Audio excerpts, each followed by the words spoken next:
Hello दोस्तों, हमारे YouTube channel में आप सभी का स्वागत है। इस वीडियो में हम सिंगल डोर फ्रिज का वायरिंग करने वाले हैं। वीडियो पर बने रहें, वीडियो को पूरा वॉच करें, तभी आपको अच्छे से समझ में आएगा। सबसे पहले बता दें, इसमें यह है डोर स्विच, जो कि एक पुश बटन होता है, जिसको पुश करने पर यह फेज को आगे भेजता है। इस तरह से इसमें 2 पॉइंट बने होते हैं, जिस पर एक इन किया जाता है और दूसरे से आउट किया जाता है। और यह है लैंप, जो कि 15 वाट का लैंप होता है। इसमें भी 2 पॉइंट बने होते हैं इस तरह से, जिस पे फेज न्यूट्रल दिया जाता है। और इसके आगे यह है थर्मोस्टेट, जिसमें कूलिंग को कम या ज़्यादा करने के लिए प्रोब बना होता है इस तरह से। और इसमें भी 2 पॉइंटें होती हैं नीचे, एक से फेज को इन किया जाता है और दूसरे से आउट किया जाता है। और यह है इसका सेंसिंग टेल है यह, जिसमें यह CO2 भरा जाता है, जिसकी वजह से यह सेंस करके कूलिंग को कम या ज़्यादा कट ऑफ करता है। और यह है कंप्रेसर, जिसमें टोटल 3 पाइपें होती हैं, जिसमें बाएं साइड सक्शन और चार्जिंग लाइन होता है और दाहिने तरफ डिस्चार्ज लाइन होता है, जो कि कंडेंसर में रेफ्रिजरेंट को डिस्चार्ज करता है। इसमें भी 3 पिने बने होते हैं। स्टार्टिंग, रनिंग, कॉमन इस तरह से बने होते हैं। स्टार्टिंग को S से और रनिंग को R से और कॉमन को C से दर्शाया गया है। इस तरह से यह है रिले, जिसमें रिले कई टाइप के आते हैं, जिसमें रिले एक ओपन टाइप रिले होता है और एक कंबाइंड टाइप रिले होता है। फ़िलहाल इसमें कंबाइंड टाइप रिले का यूज लिया गया है। इस रिले के अंदर वल्पी और एक प्लंजर होता है, जो कि रनिंग से फेज को कुछ समय के लिए स्टार्टिंग पर देता है। और जब मोटर स्टार्ट हो जाता है या कंप्रेसर स्टार्ट हो जाता है, तो यह प्लंजर ऑटोमेटिक तरीके से स्टार्टिंग से फेज को हटा लेता है।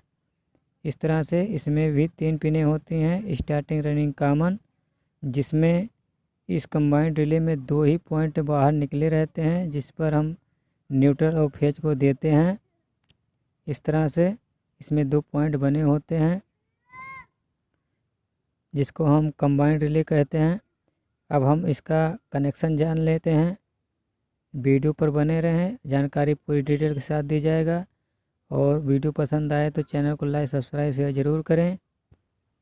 सबसे पहले हम इसमें डोर स्विच और लैंप का कनेक्शन करेंगे। इसके बाद कंप्रेसर और रिले और थर्मोस्टेट का कनेक्शन करेंगे। इस तरह से हमने डोर स्विच के पहले पॉइंट पर फेज को दे दिया है और दूसरे से आउट करा के लैंप के पहले सिरे से कनेक्ट करेंगे। इस तरह से वीडियो को ध्यान से देखें, तभी आपको अच्छे से समझ में आएगा। इस तरह से डोर स्विच के दूसरे पॉइंट को लैंप के पहले पॉइंट से कनेक्ट कर दिया है। डोर स्विच थर्मोस्टेट के पहले लगता है, कंप्रेसर चले या ना चले, लेकिन डोर स्विच और लैंप ज़रूर जलना चाहिए। और अगर नहीं जलता है तो ज़्यादातर प्रॉब्लम स्विच या लैंप का ही होता है। इस तरह से हमने लैंप के दूसरे वायर से न्यूट्रल को कनेक्ट कर दिया है। इस तरह से डोर स्विच या लैंप का कनेक्शन हो चुका है। अब हम थर्मोस्टेट, कंप्रेसर और रिले का कनेक्शन करेंगे। इस तरह से डोर स्विच का कनेक्शन हो चुका है। अब हम थर्मोस्टेट और कंप्रेसर और रिले का कनेक्शन करेंगे।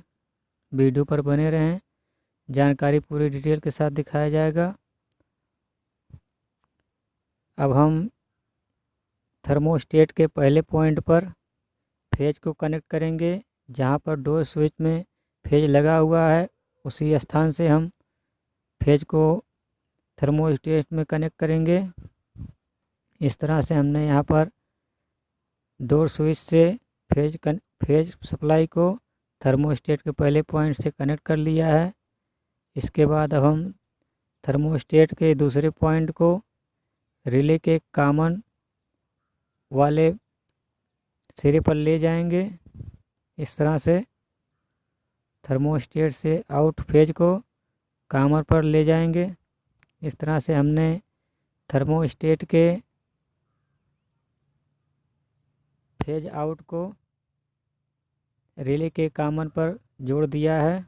इस तरह से वीडियो में आपको दिख रहा होगा अच्छे से। इस तरह से इसका कनेक्शन किया जाता है।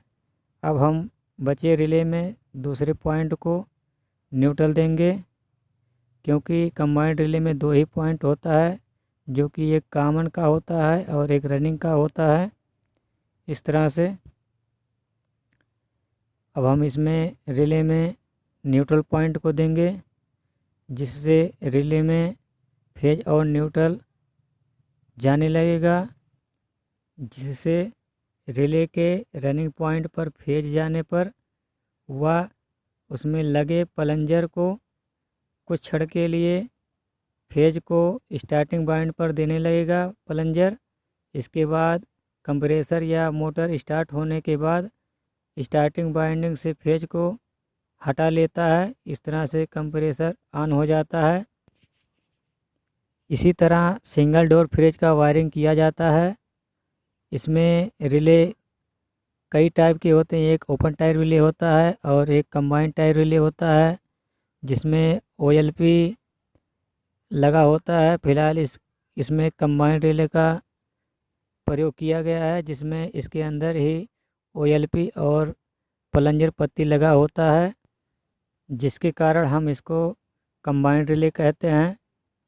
अब इसी रिले में कनेक्शन कर लेने के बाद हम इस तरह से इसके कॉमन कंप्रेसर में कॉमन पर कॉमन और रनिंग पर रनिंग और स्टार्टिंग पर स्टार्टिंग को इस तरह से इस रिले को लगा देंगे। इस तरह से यह कंप्रेसर चलने लगेगा। इस तरह से इसका पूरी कनेक्शन किया जाता है सिंगल डोर का। इसमें न्यूट्रल और फेज का चेंजिंग होने पर भी कोई दिक्कत नहीं होगा। आप न्यूट्रल को फेज पर और फेज पर न्यूट्रल को दे सकते हैं, कोई दिक्कत नहीं होगा। इस तरह से इसका सिंगल डोर का वायरिंग किया जाता है। अगर आपको वीडियो पसंद आया हो तो चैनल को लाइक सब्सक्राइब शेयर ज़रूर करें और कमेंट करना ना भूलें वीडियो कैसा है। तब तक के लिए बाय। मिलते हैं नेक्स्ट वीडियो में नई वीडियो के साथ।